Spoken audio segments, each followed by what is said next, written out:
Hmm, kaya lang po, ang inang bayan, ang dami talagang sumusubok sa katapangan at sa katatagan ng ating Inday Sara. Mag-ingat, mag-ingat, ingatan niyo pong mabuti at huwag kayong lalayo at aalis ng walang kasama. Meron po ditong isang babae na hindi ko po maintindihan tong babaeng ito. May isang kausap na kilalang lalaki na nasa gobyerno rin po, gobyerno, na may masamang ah, parang meron silang binubuo. May binubuo sila na isang, hindi ko po kilala tong babaeng to pero itong babaeng ito ay matindi ang galit. Hindi lang sa kanya kundi sa ama. At isang lalaki na nakaupo sa trono. Hindi ko kilala kung sino to. Marami naman trono, politiko, politika. Pero ito'y may sinasabi sa politics. Ang may binubuo na isang obra maestra. Pag sinabing obra maestra, pinag-aralan, ito ay kumbaga sa ay talagang sinasala. Ayan po, paano ko nalaman? Ayan po, may dala silang sinasala ng mga taong ito. Yan. Upang, ayan, siya'y papanagutin sa isang sitwasyon. Paano nalaman na sitwasyon? Ayan po. More on pera to Pera ang ibubukol sa kanya. Pera. At ito namang isang ito is travel.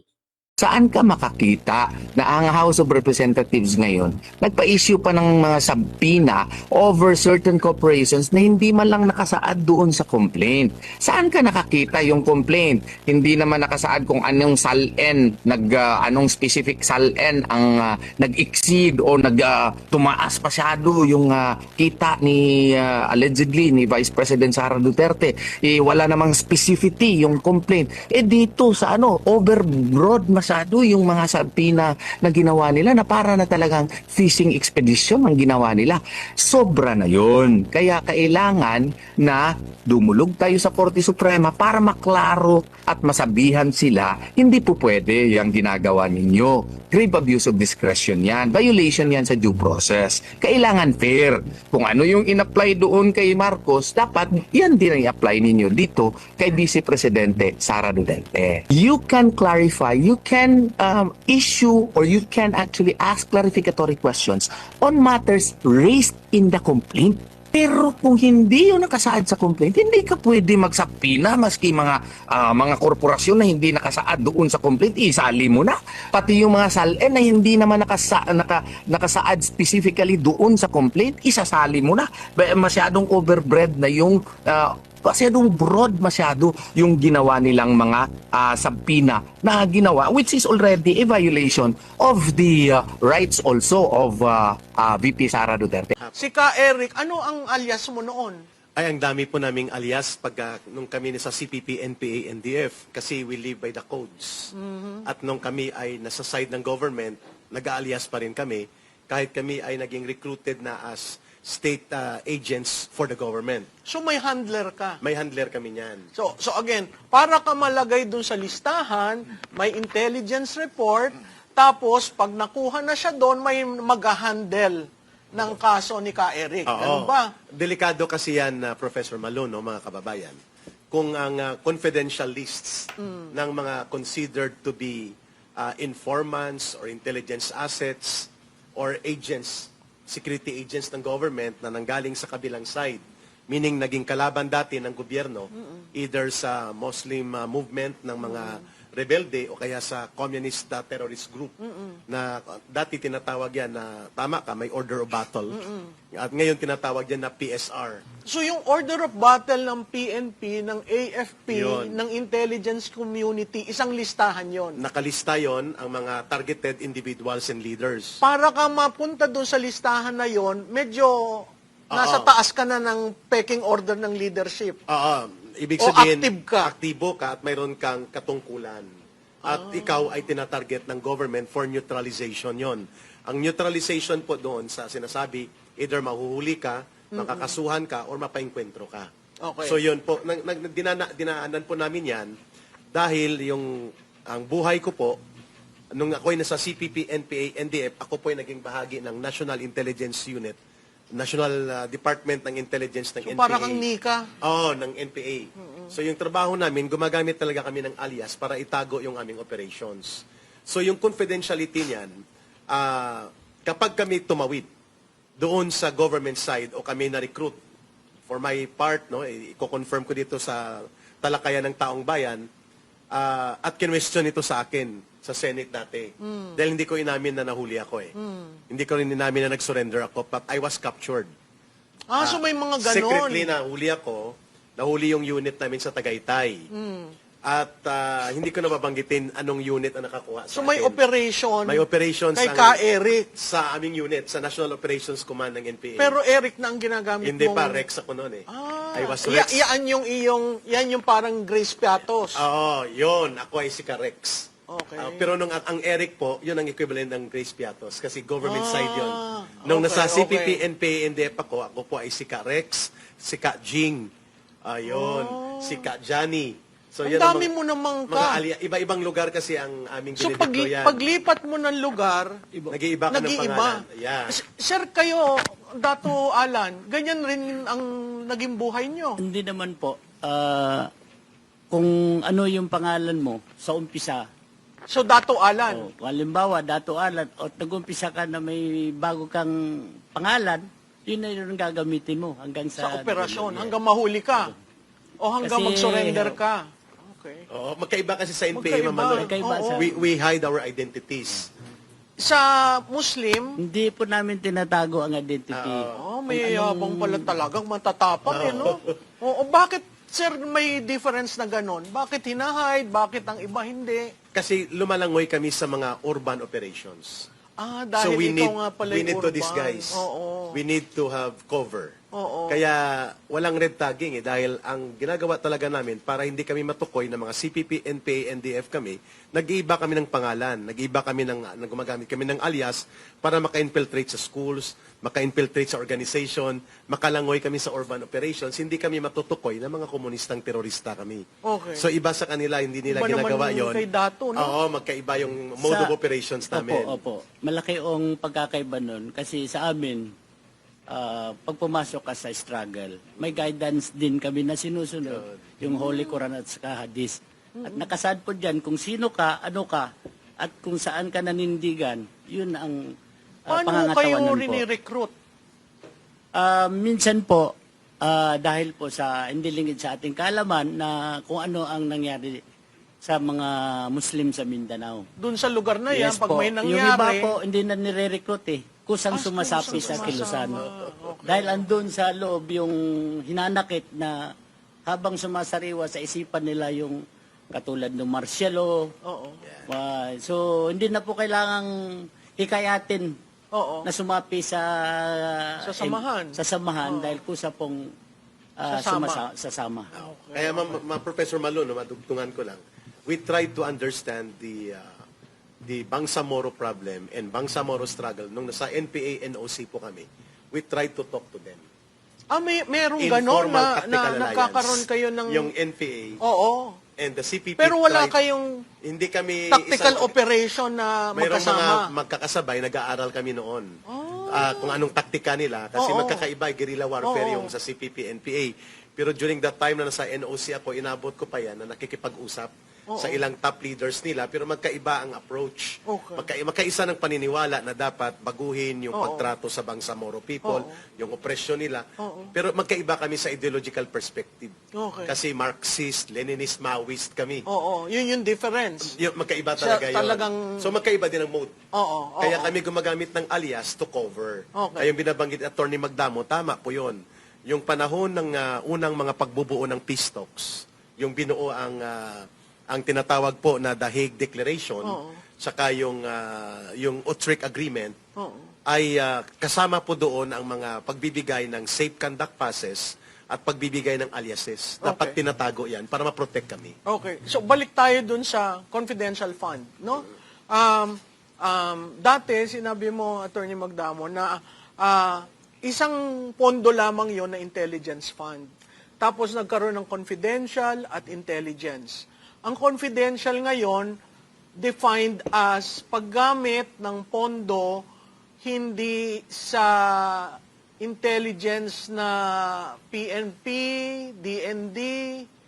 Ano ang difference ng confidential at intelligence? Yung intelligence more on the military side yun eh. Pagka napupunta sa civilian, doon na nakakaluan ng confidential. Ang naalala ko doon, dati kasi yung nagne-negotiate sa ang tawag sa inyo, Southern Philippines Autonomous Groups. Yes. Ambassador Manuel yan, General Manuel yan, na kasama ni Ramos, ng President Ramos.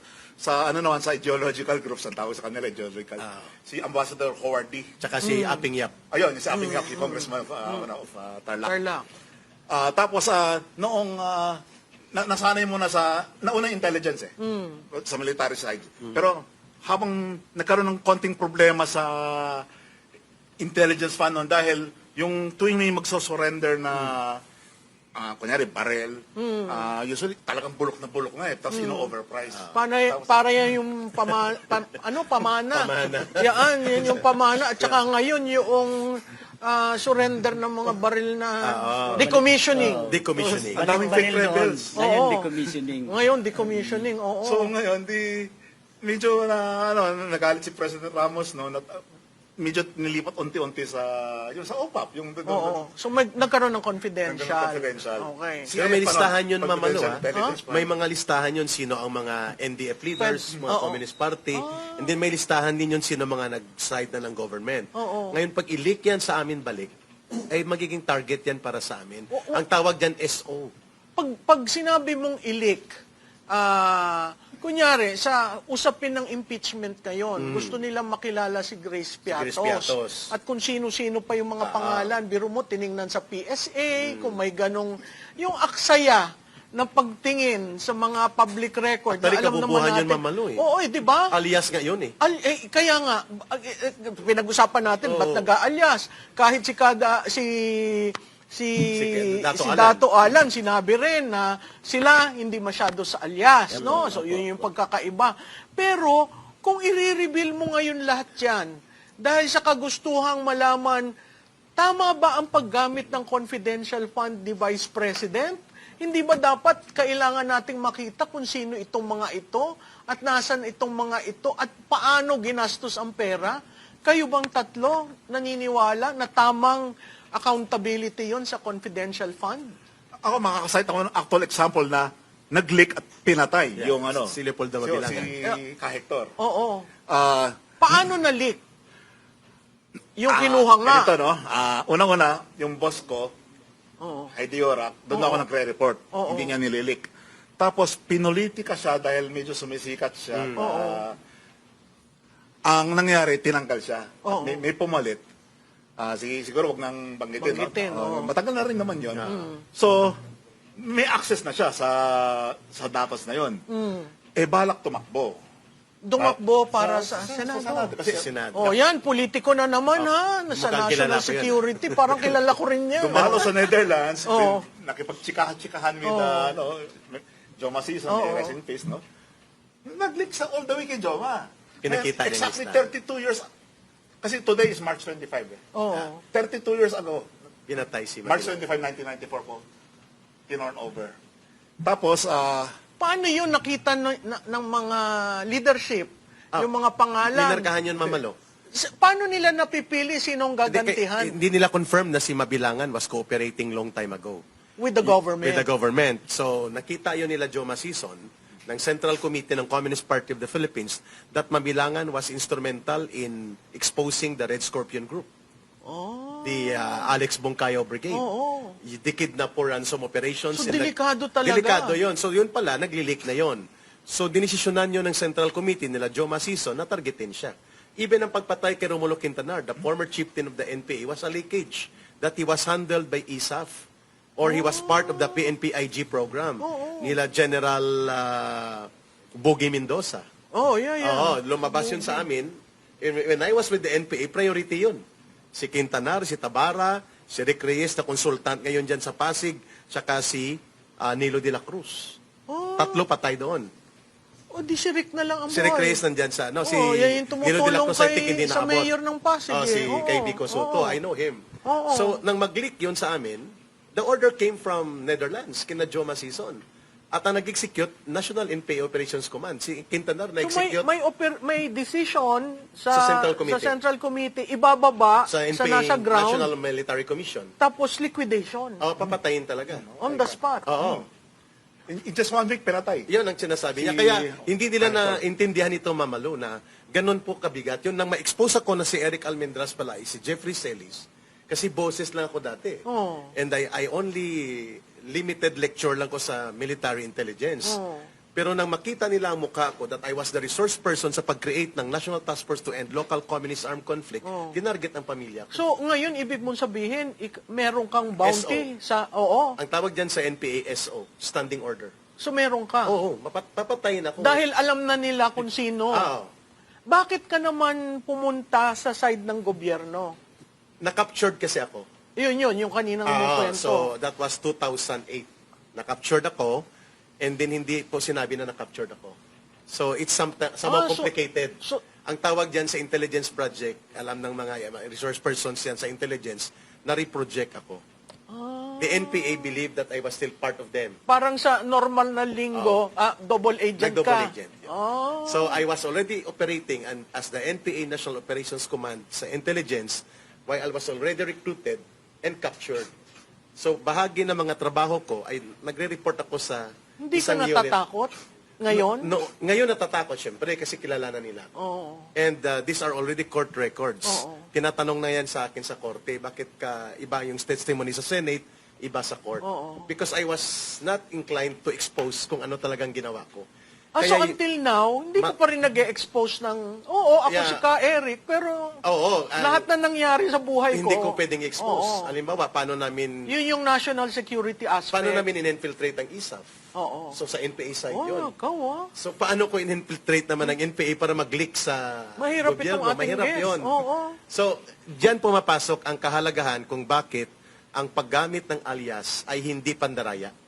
Yan ay Oo, proteksyon. yan, Hindi pandaraya, proteksyon sa Proteksyon. gustong tumulong Sa sa gobyerno. gobyerno.